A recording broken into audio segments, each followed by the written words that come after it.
Sampurasun Wadia Balad ATE official di mana wae ayana. Alhamdulillah wa syukru ala ni'amillah. Kalayan diwuwuh ku Qobul anu maha agung, dibarengan ku pang ijabah anu maha kawasa, diiring ku kadeudeuh ka Nyaah Gusti anu maha suci. Urang ayeuna dugi kadanget ayeuna masih keneh tiasa ditepang dangukeun deui dina acara anu matuh kamemet urang sadayana, nyatana dina pagelaran dongeng Sunda jejer carita si Bogel Raja Begal. Ayeuna bagian anu ka 20 salapananya pamiarsa. Ieu dongeng mangrupikeun buah karyana Aceuk Rebeka Almaira ti Palihan Majalengka. Kangge Aceuk Rebeka ngahaturkeun rewunuhun laksaketik kabingahan. Rehna parantos ngawidian mamang kangge medar ieu dongeng dina Kandaga ATE official. Atuh sumangga kanu teu acan subscribe kantun subscribe heula, ngarah langkung pogot sareng langkung sumanget deui ka si mamangna dina enggoning medar ieu dongeng. Nging hilap di like di komennya nu saseueur-seueurna. Laina naon mamang masok bingah kitunya upami maosan komentar-komentar ti para wargi sadayana teh. Atuh supados teu nyangkolong tingkana waktos sumangga ayeuna mah urang lajengkeun deui dongeng si Bogel Raja Begal bagian anu ka 20 salapana. Kumaha salajengna sor cikopina betot simbutna pagan heula tali kolorna bisi morosot merezel morozol uzel-uzelan di tengah jalan. Tumpak dung dung tas.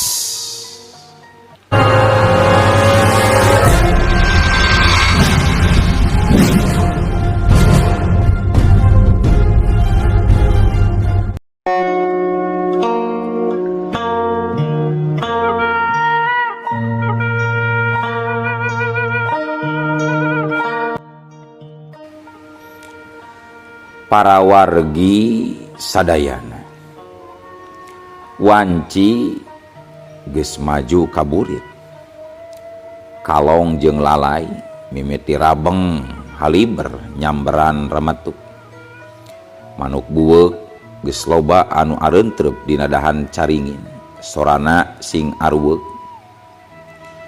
sedengkeun angin ngagelebug nebak kana kembang samoja tuluy lalagragan.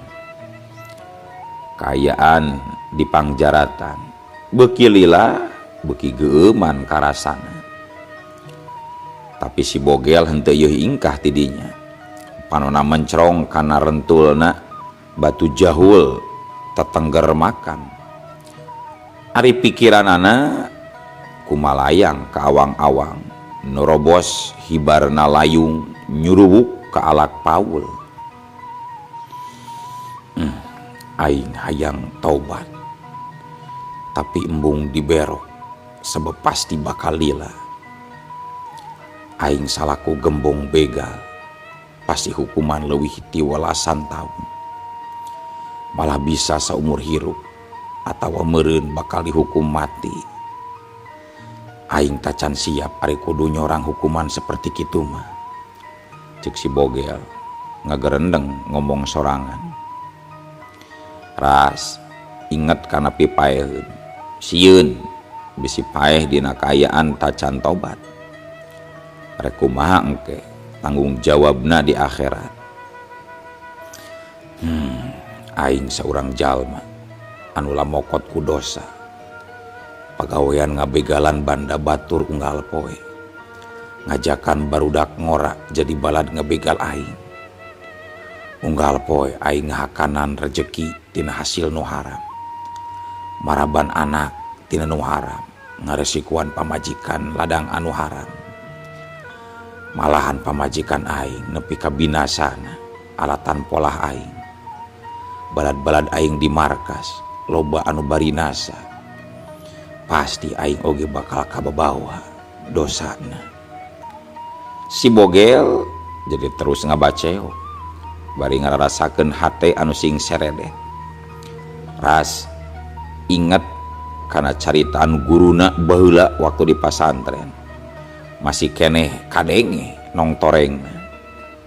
Abdul inget setiap makhluk anu boga nyawa pasti bakal binasa. Setiap jalma anu binasa pasti bakal dipenta pertanggungjawabanana.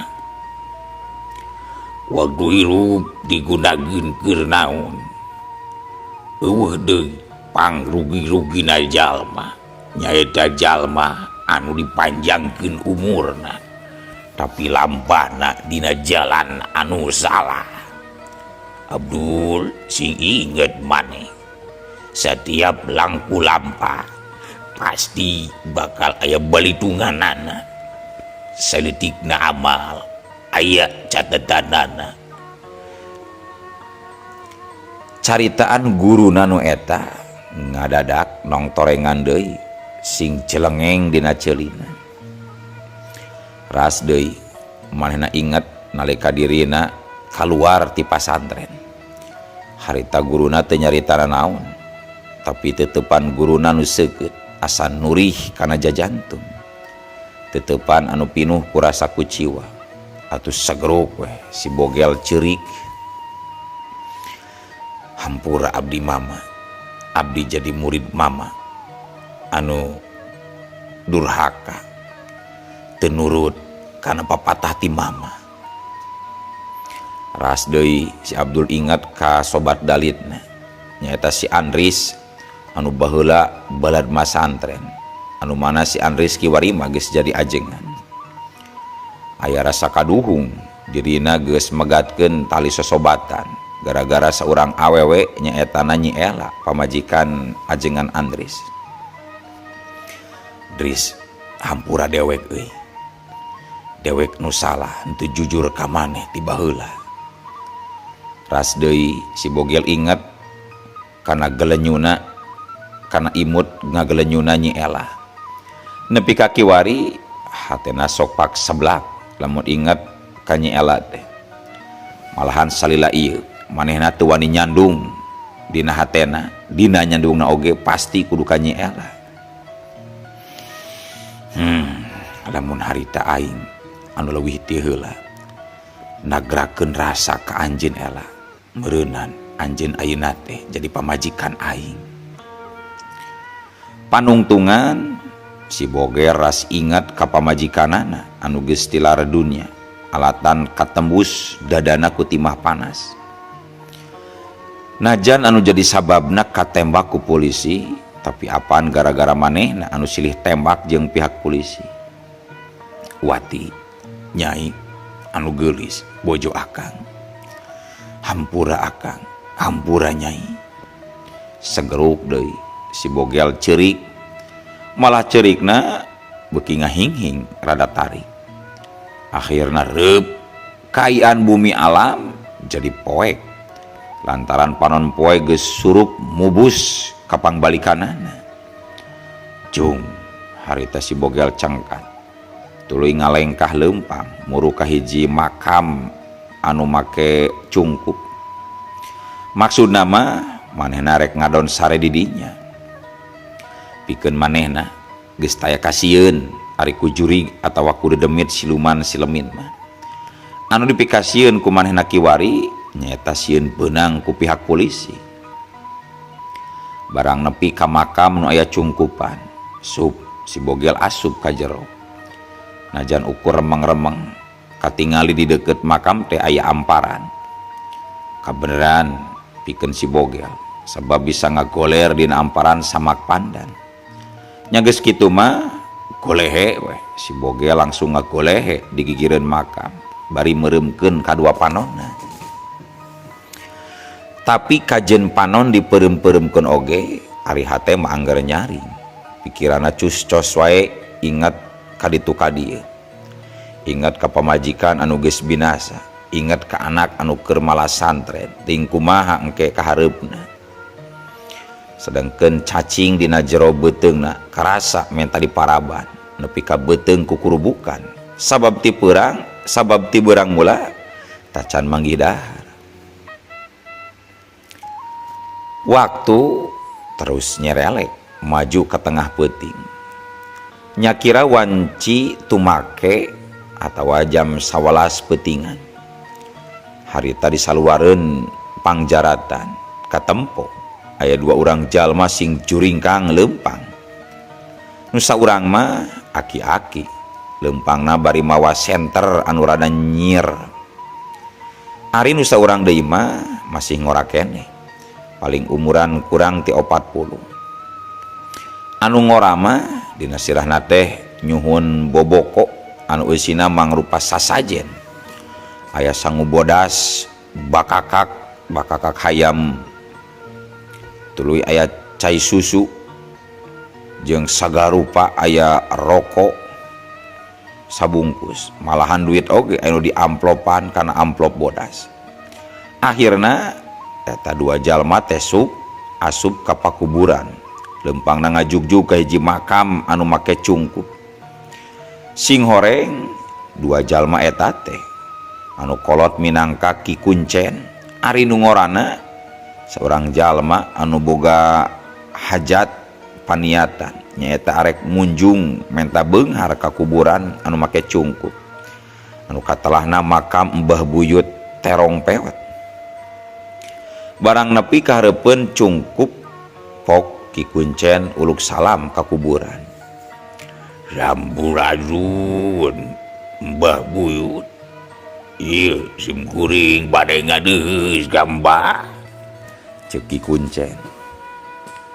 Si Bogel anu keur ngagoler di jero makam harita geus lalenyapan. Mending ngarenjag ruas ngadengeun uluk salam deh. Aduh, cilaka. Polisi jika nama nyusul aing ka dieu, cek si Bogel dina hatena. Geus kitu mah si Bogel ngaringkebkeun maneh ku amparan tuluy ngahep-hep. Ari Ki Kuncen jeung Mang Ana anu harita asup ka jero cungkup tuluy duanana darakku. Mang Ana gancang nunda sasajen saboboko. Ari Ki Kuncen nunda parukuyan hareupeunana. Geus kitu peladug Ki Kuncen ngukus ngaduruk menyan. Tuluy kunyam-kunyam babacaan ditungtungan ku pamenta keur Mang Ana nu hayang beunghar. Nyang nyeng nyong tot di bebenyeng nong tot. Sukma banyuna Mbah Buyut Terong Pewet. Jisim abdi ngadeus ka zalira gambaran. Margi jisim abdi aya peryogi nyaeta nganteur pun incu anu wastana anak Suryana. Anjeunna teh hoyong beunghar cenah, hoyong meunangan lamun main selot.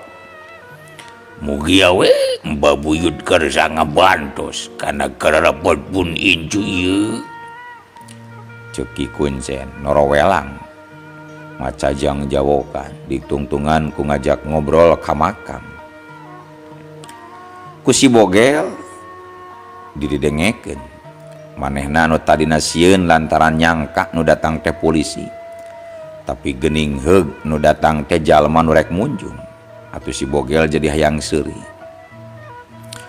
Duh, aya wae keur sarieun jeung keur parusing kieu teh bet manggih piseurieun. Keun sia ku aing rek diheureuyan sia, cek si Bogel dina jero hatena.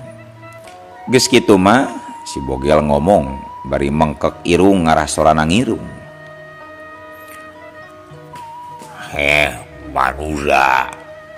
Manusia kamun maneh hayang beunghar sok tundaan duit didinya angke ku ngaula di bijaan jalana beunghar. Cek si Bogel, maneh nama teu apaleun lamun dina sasajen teh geus aya duitan. Parantos Mbah, artos jeung sangu katut deungeunna tos aya dina boboko Mbah. Cek Mang Anas Suryana nu nembalan bari ngaleleper sebab teu nyangka geuning Mbah Buyut teh nyata ayana. Kurang sakitu mah nyok ngaduh nambahan deui duitna. Cek si Bogel. Oh, mangga Bah, mangga. Cek Anas Suryana bari ngodok pesak. Tuluy sakabe duitna dibudalkeun. Tuluy sok duit teh ditunda dina boboko. Namun maneh ngayang beunghar ulah main selot dulu anak. Ayeuna ku gaula maneh rek dibere motor. Engke motorna isukan cokot ku maneh. Motorna aya diruyuk awi keur modal usaha maneh. Cek si Bogel ditungtungan ku seuri. Seuri niron-niron seurina juri. Oh, mangga Bah, mangga. Abdi permios Bah. Cek Mang Anas Suryana mani ngadeg-deg antara bunga jeung sieun. Bari tuluy ngabedol leungeun Ki Kuncen ngajakan balik. Ki Kuncen atuh ngoneal cengkat tuluy ngalengkah dituturkeun ku Mang Ana. Ari si Bogel hatena seuseurean asa nimu kabunga. Para wargi sadayana gancangna carita caturkeun poe isukna harita si Bogel geus nyelebek dahar tina sasajen tadi peuting. Sanggeus seubeuh duit jeung rokok dipesakan, cai susu sagelas dibeakeun.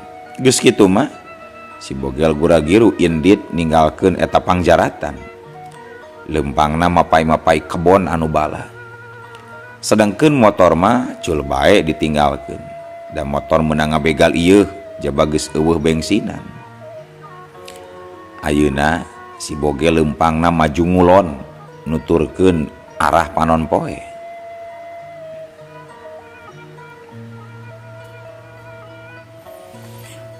Harita lempang tuluy asruk-asrukan di tengah kebun.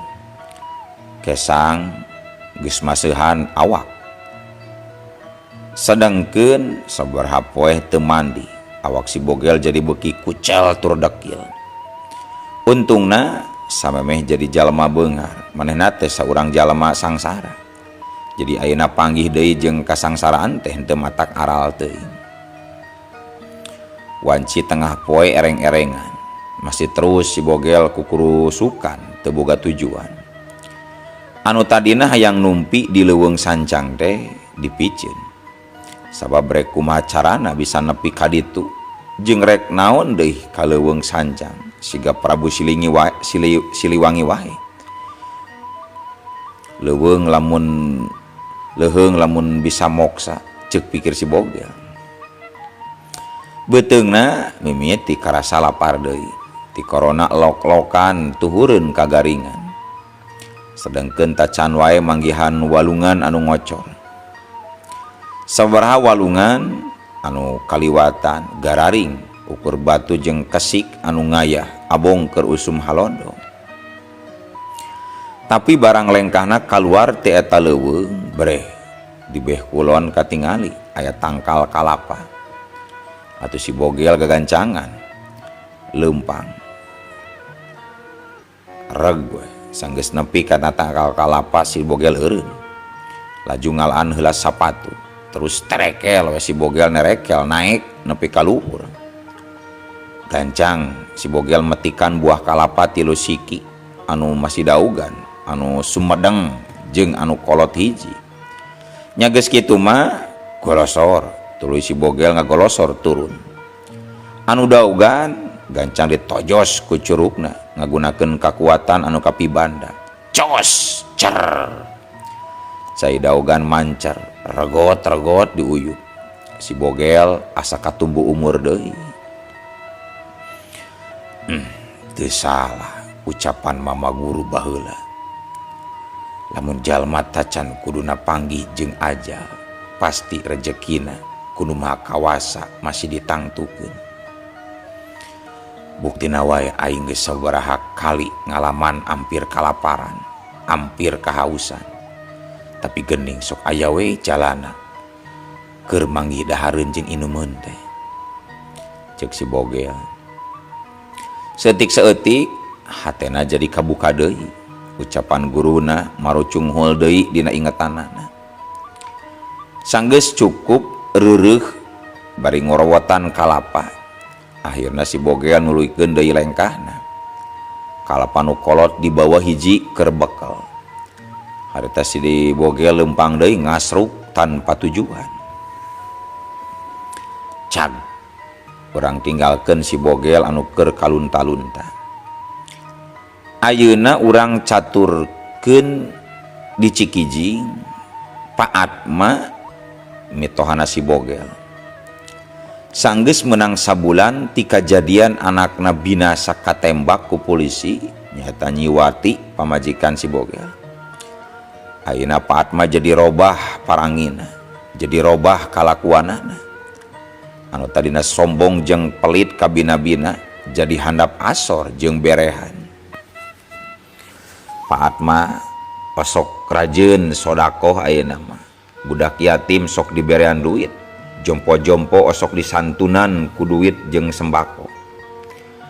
Lamun aya bara main sok diajak asup ka imahna, tuluy disuguhan dahar, balikna sok dibekelan. Lamun ka masjid tara elat ngeusian kotak amal. Padahal bareto mah paling ijid nenjo kotak amal teh. Lamun aya kotak amal ngagilir kahareupeun manehna teh sok teu syirikna hayang nyempal, sok gancang we disurungkeun deui kahareupeun batur. Tapi ayeuna mah jadi siga nu geugeut kana kotak amal teh. Kotak amal ngaliwat sok langsung dieusian. Ayeuna Pak Atma harita keur ngobrol di teras imah jeung pamajikanana nyaeta Ambu Nengsi. Ayeuna bapa mah sadar Abu. Gara-gara bapa pelit kanu jadi minantu. Jadi we minantu teh nekat migawe lampah anu jahat. Lamun bareto duit anu 3 juta anu dipake ngubaran incu urang ku bapa teu ditatagih paksa. Atawa diikhlaskeun we beureunan jang Abdul teh moal nekat, beureunan si Nyai oge moal cilaak ka Ambu. Ceuk Pak Atma. Nya, da bapa masuk tara daek dielingan ku Ambu oge. Bapa mah tegaan, tong borok ka batur. Ka anak jeung minantu oge, bapa mah tega. Boga anak awewe hiji-hijina diantep sina sangsara. Cek Ambu Nengsih maido. Nya bapa nu salah Ambu. Satadina mah ngarah karasaeun hirup malarat asa kumaha. Bongan teu nurut ka bapa malah kawin ka si bogel anu geus teu indung teu bapa jeung pagaweana teu nangtu.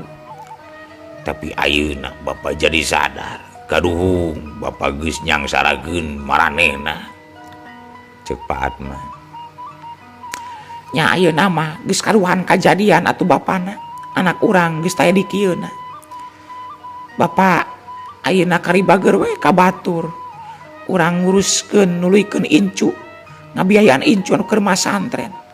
Sugan ku cara kitu Gusti ngahampura ka urang. Cik Ambu Nengsi ayeuna mah wani mapagahan ka Pak Atma salakina. Nya Ambu, hampura bapaknya sok tara narima ari di papadahan ku Ambu deh.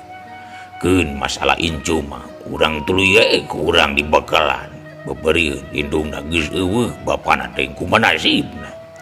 cek Pak Atma. Geus kitu mah ngaragamang kana muk anu pinuh ku cinteh suruput duuyuk. Ari ambuningsi jung cengkat tuluy ngaleos arek popolah sabab wanci geus beurang tacan gegeroh tacan nyangu. Ari Pak Atma tacan kenyang cengkat siganu tacan puas diukna. Kop kana bolu haneut dihuapkeun tuluy regot nginum cai ente. Geus kitu kop deui kana bungkus rokok tuluy nyokot sabatang. Laju disundut tuluy dikenyot haseupna meuni nyelebung ka luhur. Ayeuna kudu kumaha atunya aing ngabejaan Jang Rudi jeung Jang Bobi. Lamun dibejaan pasti maranehna bakal sedih tuluy eureun masa antrenna. Tapi lamun teu dibejaan karunya bisi nyangka indungna hirup kene bapana aya. Padahal indungna geus maot bapana kabur teuing ka mana. Cek Pak Atma semu ngarahu. Da memang incuna nu keur masantren bari sakola di Jawa Timur teh tacan dibejaan ngeunaan kajadian anu tumiba ka indung bapana. Padahal incuna sok aya ngawea nanyakeun naha nomor indung bapana taya nu aktif. Tapi ku Pak Atma ukur dibalesan keur sibuk cenah ayah jeung mamahna keur garawe. Pernah sakali waktu si Rudi nelepon diangkat ku ambu Nengsi tapi henteu dibejakeun indungna maot.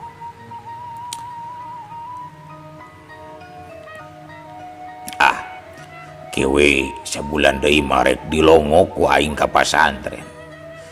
Angger dieu teh ge kudu dibejaan budak teh, tapi kudu alon-alon bisi ruaskeun. Barudak ulah nepi ka gagal tina masantrenna kudu jera diajengan. Kajaba barudak teh cita-citana mah halus. Si Rudi hayangeun nuluykeun kuliahna ka Mesir. Ari si Bobi hayangeun ka Saudi. Sok sanajan ayeuna masih tangeh kene dari si Rudi mah karek kelas 1 SMA, si Bobi karek kelas 2 SMP. Keun we muga-muga we cita-citana teu nekanan. Da aing oge sanggup kene nyakolakeun budak dua siki mah. Cek Pak Atma dina jero hatena. Barang keur kitu di luar panto pagar aya 2 urang barudak ngora anu saurangna uluk salam. Assalamualaikum, punten. Assalamualaikum. Waalaikumsalam. Cek Pak Atma nembalan tuluy cengkat. Geus kitu nyirilik ngadeukeutan panto pagar. Brai panto teh dibuka. Punten ngaganggu Pak. Abdi teh panitia kangge acara 17-an Agustus. Bade nyuhunkeun sumbangan we ka Bapak saikhlasna Pak. Cek salah saurang budak ngora nyaritana bari dodongkoan jeung rerempodan. Sabab unggal tahun ari menta sumbangan ka Pak Atma mah boro-boro mere duit malah osok dicarekan. Oh, jeung Agustusan ieu aya saeutik Jang. Keun ke ditambahan deui nya disusulkeun ka ditu lamun geus panen ke ku si Ambu. Cek Pak Atma bari ngodok pesak tuluy ngusiwel. Geus kitu mikeun duit lambaran ratusan ribu aya meureun 3-4 lambarna mah. Atuh barudak jajaka teh kacida baru ngaheunana. Jarang-jarang aya warga anu nyumbang sakitu. Oh, hatur nuhun Pak. Mangga Pak permios Pak. Cek salah saurangna. Geus kitu sing koloyong arindit. Ari Pak Atma gancang balik deui ka tempat diukna. Sigana marek nuluykeun deui ngalamun. Cag Pak Atma anu geus pabalik pikir urang tinggalkeun. Ayeuna caritakeun deui si Bogel. Harita si Bogel keur ngadaharan kalapa tambah lapar. Bari ngiuhan di handapeun tangkal gulampok. Ari panonna mah mencrong ka hareup nyawang tegalan eurih anu dauna perang galaring alatan halodo panjang. 8 tahun 15 tahun atawa dihukum seumur hirup gitunya. Duh sararieun teuing aing, cek si Bogel. Masih nyipta-nyipta hukuman nu bakal katarima ku dirina lamun seug dirina beunang ku polisi. Kumaha lamun aing langsung ditembak mati. Aduh, da aing teh masih keneh hayang hirup. Cek si Bogel deui, beuki muriding we bulu pundukna. Barang keur kitu gorobas. Ditonggo sada anu ngagorobas disusul ku sora anu sing jorowo. Yo wo, yo kadio yo, di dio. Ngadenge kitu si Bogel curinghak, jung cengkat, no atuh kajelong teh luncat. Beureng bang tuluy lompat sakalumpat lampetna. Padahal mah anu keur sing jorowok teh jalma-jalma nu keur moro bagong. Culung culalit gorobas. Si Bogel ngaluncatan gawir, tuluy ngagorobas kana jungkrang. Untung leungeunna masih bisa ngarawelan areuy-areuyan, sorosot kujubar. Si Bogel ngagolosor, ragrag ngagujubar kana jungkrang anu dihandapna walungan ngagugudag seot atuh si Bogel kebawa palid. Tapi manehna bisa keneh ngojai nuturkeun nyeotna cai anu umpal-umpalan. Nalika si Bogel keur umpal-umpalan kabawa caah, no atuh ari ujung-ujung eueuh waktosna kabujeng seep wadia balad ATE ofisial. Keun atunya ieu dongeng teh urang cekapkeun we heula dugi ka dieu. Insyaallah enjing pageto baris dilajengkeun deui. Atuh ku kitu ku kieuna mamang saja amit mungkur amit mundur ti payuneun para wargi sadayana. Hayu ah. Assalamualaikum warahmatullahi wabarakatuh.